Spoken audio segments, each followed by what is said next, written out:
कोई नहीं पड़ी है, किसी को देश की नहीं पड़ी है, सबको जो है अपने-अपने पक्ष को पावरफुल बनाने की पड़ी है और वो इतने पावरफुल बनाने की चक्कर में इतने ख़ैमे बना चुके हैं कि अ, मतलब एक तरफ से टुकड़े-टुकड़े जो है वो नज़र आता है और बात टुकड़े-टुकड़े गैंग की करते हैं। हैरत की बात है क्योंकि एक-एक सेंटेंस, एक-एक जुमला देश में जनता को एक-दूसरे से तोड़कर, एक-दूसरे से लड़ाकर सत्ता तक पहुँचने का है। इस देश की अस्मिता को, इस देश के दुश्मनों से न बचाने का है, न लड़ने का है।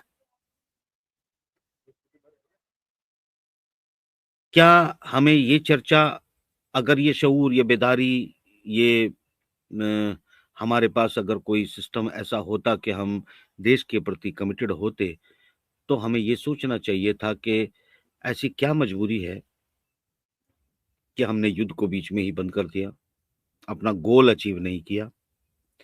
राजनीतिक मंचों से बड़ी-बड़ी बातें, राजनीतिक मंचों से इ इस युद्ध के जो परिणाम या फिर इसके जो आउटफिट हैं, उनको हमने एक टूल किट की तरह इस्तेमाल करना शुरू कर दिया।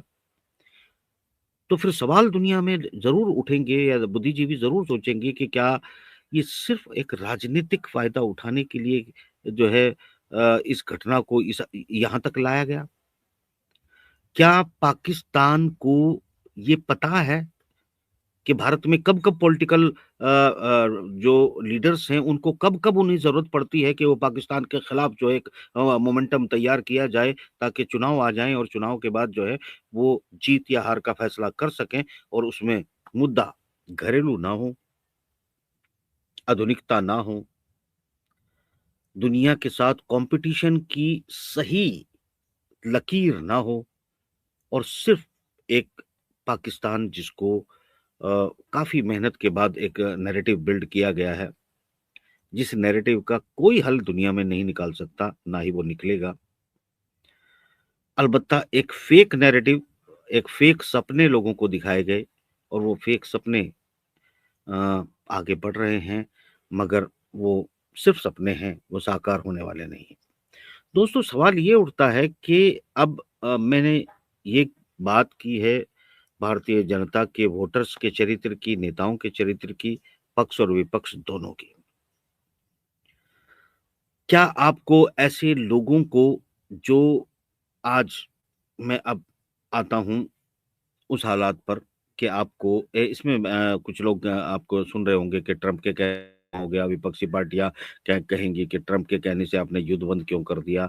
और पक्षी पार्टियाँ ये कहेंगी नहीं हमने तो जो है डीजीएमओ की हमारी बातचीत हुई थी और हमने ये युद्ध बंद कर दिया। सवाल ये उठता है कि हमारे पॉलिटिकल मंचों से युद्ध से पहले दावा किया गया था कि हम ऐसा सबक सिखाएँगे कि वो फिर दोबारा सर नहीं उठा पाएँगे।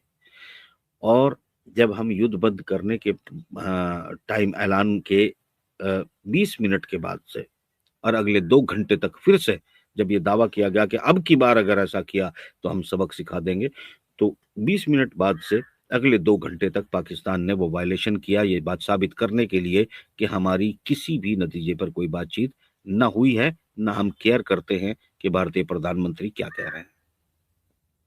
ये स्पष्ट हो चुका है। अगर ये बातें सामने आती हैं तो फिर सिर्फ़ और सिर्फ़ इसमें पॉलिटिकल जो नैरेटिव बिल्ड करने की कोशिश की जा रही है, क्या ये देश के हित में है? क्या देश की जनता को नहीं सोचना चाहिए कि वो क्या करने जा रहे हैं? सवाल ये उठता है कि ट्रंप ने युद्ध रुकवाया ये हम मानने के लिए तैयार नहीं हैं। हमने किस शर्त पर युद्ध रोका ये हम बताने के लिए तैयार नहीं हैं। तो इसे मैं आपदा में अवसर के अलावा क्या कहूँ मुझे ये बता दें? अब सवाल उठता है अवसर में आपदा। दोस्तों अवसर में आपदा का अर्थ क्या होता है? अवसर में आपदा का अर्थ ये होता है कि पिछले 11 साल के अंदर हम पूरे कार्यकाल में अगर देखते हैं तो पहले रूस की तरफ हथियारों की इंडस्ट्री डेवलपमेंट और आधुनिक हथियार, उससे पहले मनमोहन सिंह सरकार ने जो है 5 पनडुब्बियों को रेंट पे लेने की बातचीत थी। बहुत सारी आधुनिकता की और चीन के साथ कॉम्पिटिशन की जिन बातों को आगे बढ़ाया जा रहा था, उन सब चीज़ों पर विराम लगता है क्योंकि रशिया प्राइवेट कंपनियों के साथ में अपनी तकनीक शेयर करने के लिए तैयार नहीं है।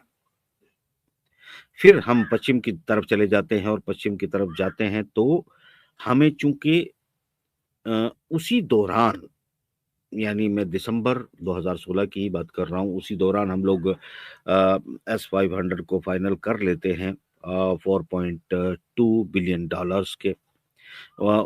इस सौदे को फाइनल भी कर लेते हैं तो इसको परवान भी चढ़ाना है।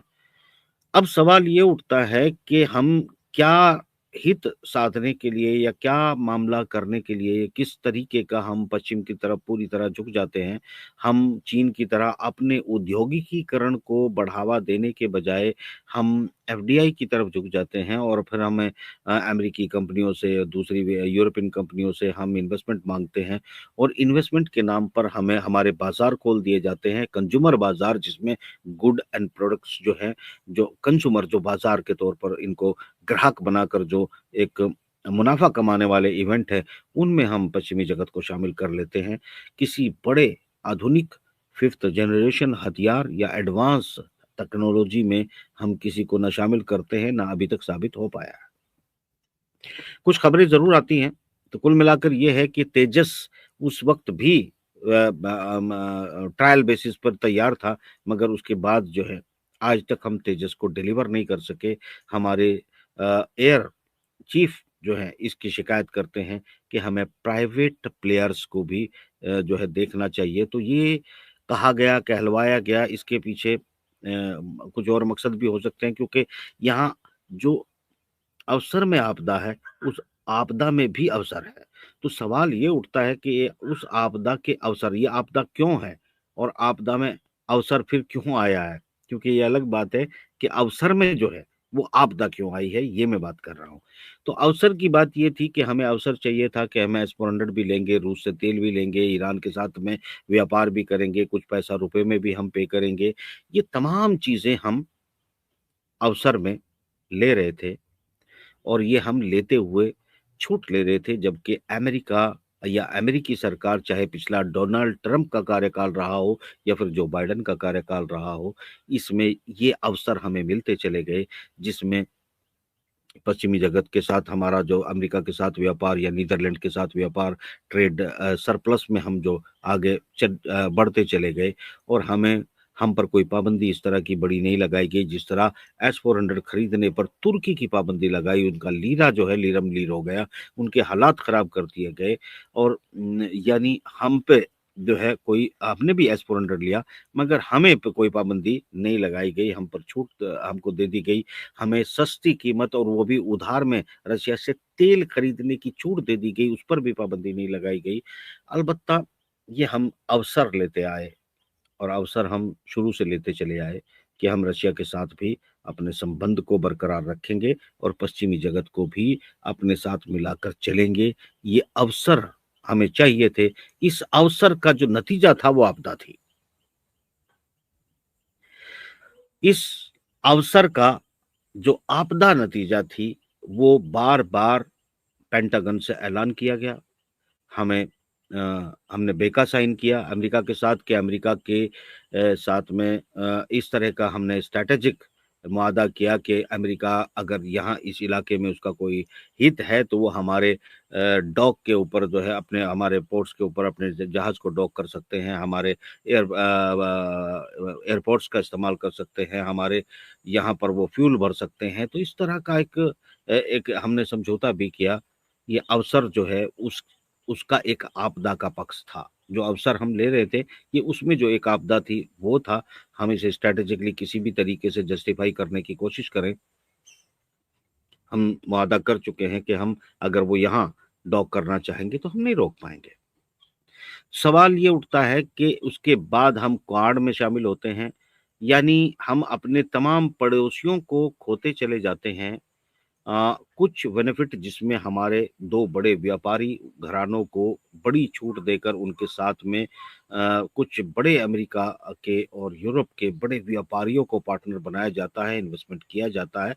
भारतीय एसेट का विनिवेश किया जाता है और उसमें भी उनकी हिस्सेदारियों को इनके साथ मिलकर कर दिया जाता है। पूरा का पूरा मीडिया जिसमें जो है 2 लोगों के पास चला जाता है और उसमें जो पार्टनरशिप है वो सीएनएन और आईबीएन, आप जानते हैं कि अमेरिकी कंपनियां हैं। तो वो अलग बात है कि वो उनको जिस देश में जाती हैं वहाँ भी लिस्टिंग करनी पड़ती है, वहाँ की लोकल कहलाती है, मगर वो कंपनियां जो है अमेरिकी हैं। तो ये अवसर जो हम ले रहे थे उसमें ये आपदा के पहलू भी थे। अल्टीमेटली ये तमाम छूट, चाहे वो तेल की हो, चाहे वो एस-400 की हो, चाहे रूस के साथ हथियारों की डील को कंटिन्यू करने की हो, चाहे ईरान से कुछ परसेंट तेल लेने की हो, चाहे उसके साथ रुपए में पेमेंट करने की शर्तों की जो अवसर हमें मिल रहे थे, वो आपदा के लिए मिल रहे थे। इस बात को कोई मानेगा भी नहीं, समझेगा भी नहीं, जानेगा भी नहीं, क्योंकि यहाँ की राजनीति, यहाँ की जनता, इन सब की और बुद्धिजीविता की सोच सिर्फ आप साम आ आपदा में अवसर तक सीमित है।